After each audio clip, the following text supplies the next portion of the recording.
What's up guys and welcome. You are watching Fazi Fitness. So let's start this video with our reigning Miss Olympia, Samson Daoud, who talked about his ongoing prep for this upcoming Arnold and how effectively he has been using this rebound phase to make some improvements before the real diet starts. And the preparation for the show has already begun. One thing I wanted to make sure is to make enough and significant improvements going into the prep, and already we sort of seeing that. Right now, not only do we just kind of go off the rebound, but I use that sort of rebound effect to push my way back up to my biggest yet, which is obviously in the off-season around 330 pounds. And then, we kind of hang around at that and sort of work and train around that margin right there. And then from this point on, we start coming down for the prep and bringing that weight down steadily and then prepping straight into the Arnold Classic. So now we have established this fact. There is no bodybuilder on the planet who can say that 330 pounds, that is actually getting comfortable for him, other than Samson Daoud. And again, I have got to say the man is just built different. So Samson appeared on the Bodybuilding and the Bollocks. And this has to be one of the best episodes in a while. If you are getting into bodybuilding, if you are getting into taking gear and PEDs, do listen to that, as there is plenty of free valuable advice from all of these IFB pros, and from that one guy who can actually claim to be the best in the world. 150 kilo, I saw that. How much? 330 pounds. 330. You got right back up there, no problem, eh? Oh yeah, this time, I was even shocked because I've been traveling and doing things and then jumped to the scale and I was like, oh, okay, that's interesting. You feel light at 330 now, don't you? Oh God, yeah. So Samson's mindset has totally changed from the moment he won the Olympia. And I guess this happens to every Olympia champion. The desire and motivation to stay on the top, that is what drives them to do all the extra work. And that is why losing the Olympia title and placing third, that was so heartbreaking for Derek, because he did everything in his power to defend the title. So that added pressure of the social media, that could also be so overwhelming, especially in the grand scheme of things. It's very weird. It's the weirdest thing you've ever seen in your life. Your mindset, because every single time, like, you're okay, what do you got to do to get better? What do you got to do to beat the next guy? What do you got to do to catch up? You're always thinking about, like, okay, what's next? You got to catch up. And when you're here, all of a sudden you're like, oh shit, everybody's behind me. They're coming. So all of a sudden, now you're feeling like you're defending something. So coming back to Samson and his journey to the top, there is no surprise that he gives so much credit to his wife Marlena. Now, as a champion, all the spotlight is gonna be on him until the Olympia next year. But the man never misses a chance to fully give the credit to his wife for his win for the Olympia this year. So there were a lot of questions asked whether his wife can handle the pressure of coaching one of the best in the world. But they stayed in their lane and they let their physique do all the talking. And the way Samson has been putting in work, it is gonna be so hard to catch him, not only just at this year's Arnold, but at the Olympia next year as well.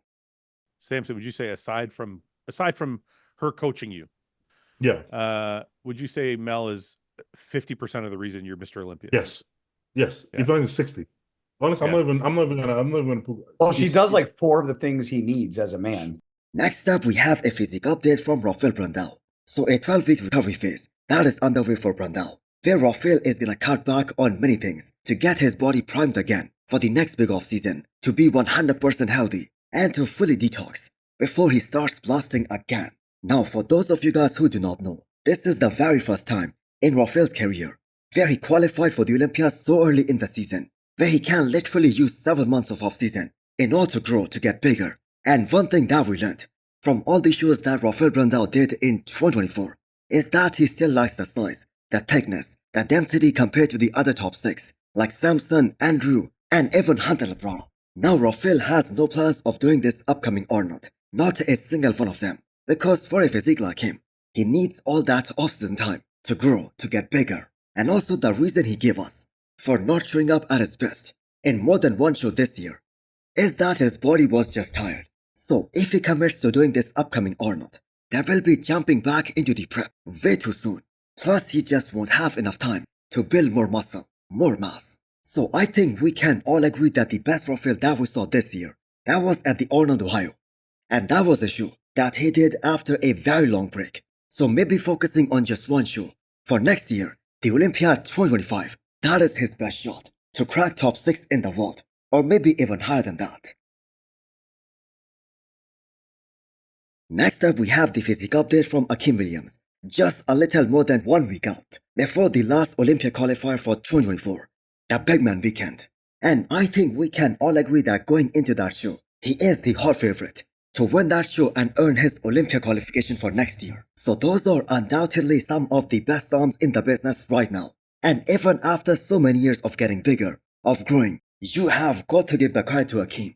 That even with so much mass that he carries on his frame, he has a really small waistline, and some of his front shots, they are extremely aesthetic and very pretty. So this is gonna be Akim's 6th show of the year. He did both the Arnolds, Toronto Pro, the Olympia, as well as Romania Pro.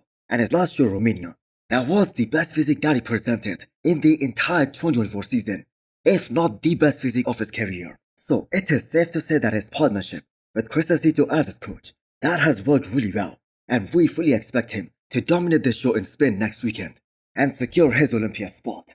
Now at this point, Akim only has one weak shot, the back double biceps. Even his rear large spread, that looked extremely combative against Rafael Brandao in Romania. So can he really improve his back in this upcoming offseason? Well, it seems like that has always been a very weak area for him. And the fact that he has highlight insertions, and he just cannot change that. So what do you guys think? Can anyone beat Akim in Spain next weekend? So with Wesley Vissers announcing that he is going to be defending his Arnold Classic title in March, who could be the one to challenge him there? So Ramon Dino has already made this announcement that he isn't doing this upcoming Arnold. Brion is most probably gonna switch to the 212 division. Terence Ruffin isn't also doing it. I believe Michael Daboul, he can be the guy to really push Wesley in March. So a lot of people might not remember this, but Michael Daboul was actually able to beat Wesley Vissers at this past Miss Olympia, which was something that seemed totally impossible because most of us thought that Wesley will be pushing Chris Bumstead for the Olympia title and Michael will be fighting to stay in the top 6. So interestingly, Michael placed 7th and the Welsh, he dropped down to 8th. So a consistent athlete like Michael Daboul, he will always be extremely dangerous. Now he might not have the best shape in Classic, but his ability to get shredded and peel to the bone and come in dry more than anyone, that makes him so damn special. And we saw that in 2024 as well. He just proved that he can work with a different coach and still look at his all-time best. Now I have a strong feeling that Michael Daboul is gonna be the most winning Classic Physique Pro once he retires. He has 8 pro wins already, and he intends to do 6 shows this year. So this is the current off-season weight of Florian person, 300 pounds.